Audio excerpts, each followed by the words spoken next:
Boa tarde a todos, estou eu mais uma vez aqui para ministrar uma aula para vocês e hoje eu vou falar um pouco sobre um assunto que cai muito nas provas de vestibulares em concursos públicos, que é o assunto globalização.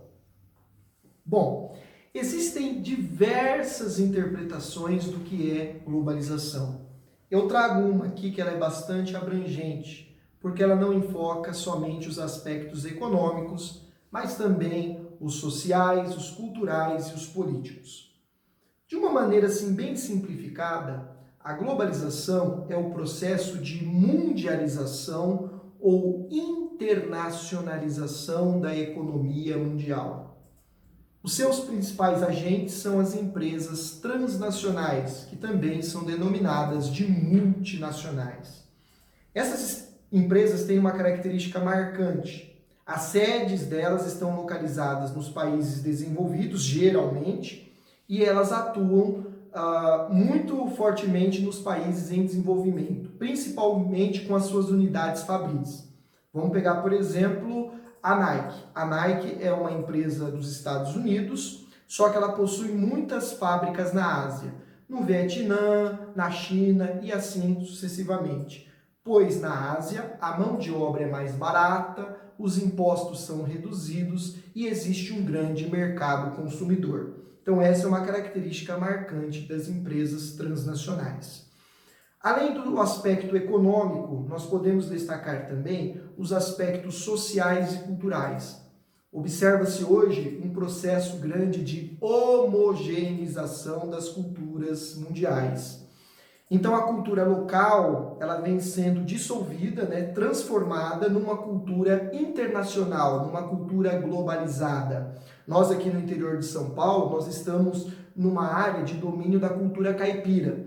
Mas essa cultura caipira, ela vem sendo dissolvida e vem sendo substituída por uma cultura norte-americana. Usamos calças jeans, tênis, roupas de marcas como Nike, Adidas e assim sucessivamente. Estamos realmente vivendo um mundo globalizado. Em relação aos aspectos políticos, observamos, por exemplo, a formação dos blocos econômicos. É uma das características da globalização, pois a união faz a força, Os países hoje, eles conseguem perceber que sozinhos a força dele não é tão grande. Então esses países, eles se agrupam, formando os blocos econômicos. O principal deles é a União Europeia, que é o primeiro de todos. Aí nós temos outros importantes, como o NAFTA, o Mercosul, a LAD, entre outros. Então, nesse mundo globalizado, existe essa característica de união dos países. Além disso, o modelo democrático, hoje ele é muito bem visto pela sociedade global. Modelos ditatoriais não são muito aceitos. Então, por isso que países que têm regimes autoritários não são bem vistos pelas organizações internacionais e isso também faz parte do processo de globalização. A globalização, gente, ela é dividida em diversas fases. Aqui eu vou destacar as 3 principais fases. A primeira delas ocorre com as grandes navegações. Sabemos que Portugal e Espanha se lançam ao mar antes das outras nações europeias. Então, esses países acabam se apropriando de territórios e de riquezas de outros países, se enriquecendo. Nesse processo de colonização dos países que antes não eram conhecidos pelos europeus, esses povos nativos eles foram aculturados. Essas culturas locais elas foram diminuídas ou exterminadas e a cultura europeia ela passou a ser o quê? Predominar em relação a essas culturas locais. Então, esta é uma das características desta primeira fase da globalização, além do domínio comercial, ok? Na segunda fase da globalização, nós temos aqui bem marcado a questão da Revolução Industrial. A Revolução Industrial ela surge no século XVIII na Inglaterra. Sabemos que a Inglaterra ela tinha as condições necessárias, né, como a presença de matéria-prima, principalmente o carvão mineral. Existia uma grande quantidade de pessoas, porque houve um êxodo rural muito forte nesse período, né, em direção às cidades, as pessoas saíam do campo em direção às cidades. E a Inglaterra ela tinha um acúmulo de capitais das grandes navegações.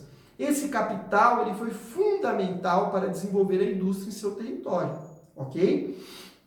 Depois do século XIX, a indústria ela não ficou restrita ao território da Inglaterra. Ela acabou que se disseminando para novos territórios. Nós temos aí a Alemanha, a França, os Estados Unidos e até mesmo o Japão se industrializando, porque houve esse processo, né, de expansão da indústria.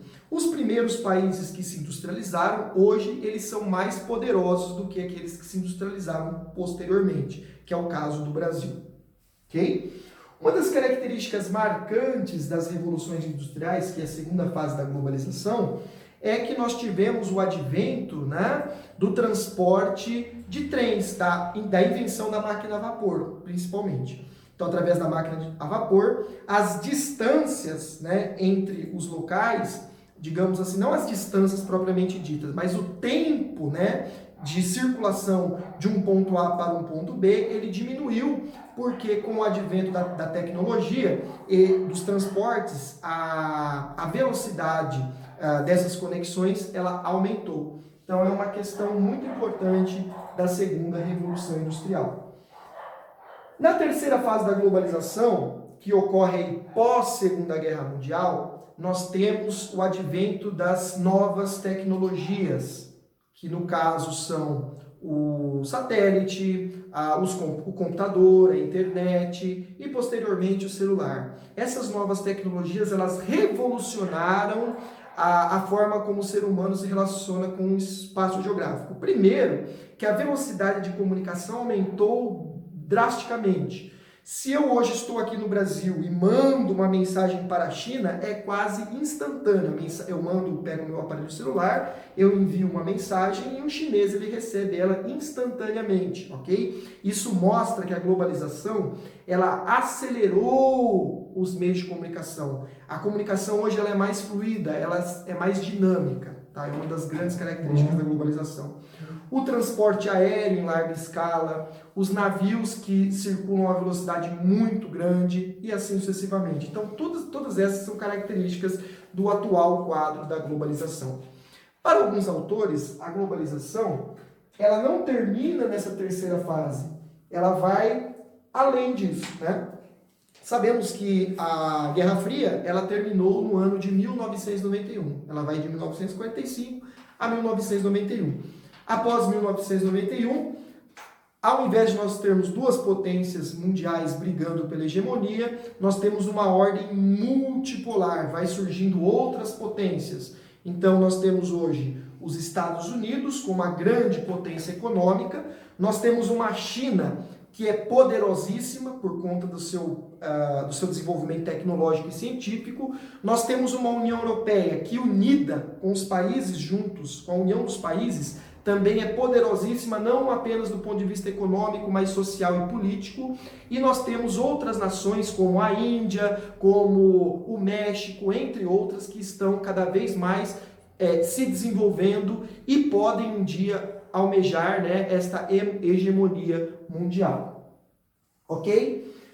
Eu vou trazer aqui uma outra discussão também que eu acho muito importante em relação à globalização, que é a questão, né, que o Milton Santos traz, que é a crítica da globalização. Pois essa globalização que a gente vê hoje aqui, ela é uma globalização perversa, ok? É uma globalização perversa, porque ela privilegia o capital das grandes corporações em detrimento, né, dos países, das comunidades locais.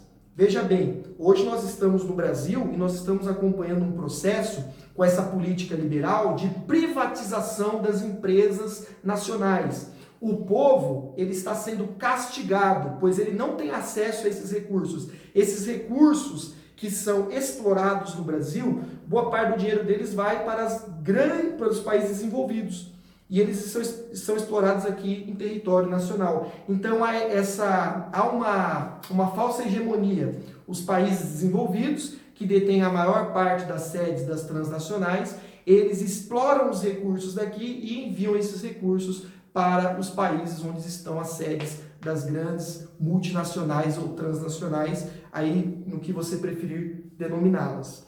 Então é basicamente isso. Então essa globalização é uma globalização perversa, e o Milton Santos, ele espera que haja uma outra globalização, que seja uma globalização, né, baseada nos povos da periferia do sistema, nos povos africanos, nos povos sul-americanos. É nessa generosidade desses povos, é no papel desses povos para reverter esse quadro, onde o capital, né, onde a gente observa que o capital, ele domina o mundo. Então, são nesses países, na periferia do sistema, que vai eclodir um movimento contrário à hegemonia desse grande capital. É aquilo que o Milton Santos vai denominar de nova globalização. É uma globalização mais generosa, que privilegia as culturas locais e que atende mais à questão humanitária e às necessidades particulares de cada povo. Muito obrigado, desculpa, é a primeira vez que eu estou aqui ministrando aula no quadro para a câmera, e assim, se vocês tiverem alguma posição, alguma coisa para falar, depois vocês deixam um comentário aí abaixo. Muito obrigado.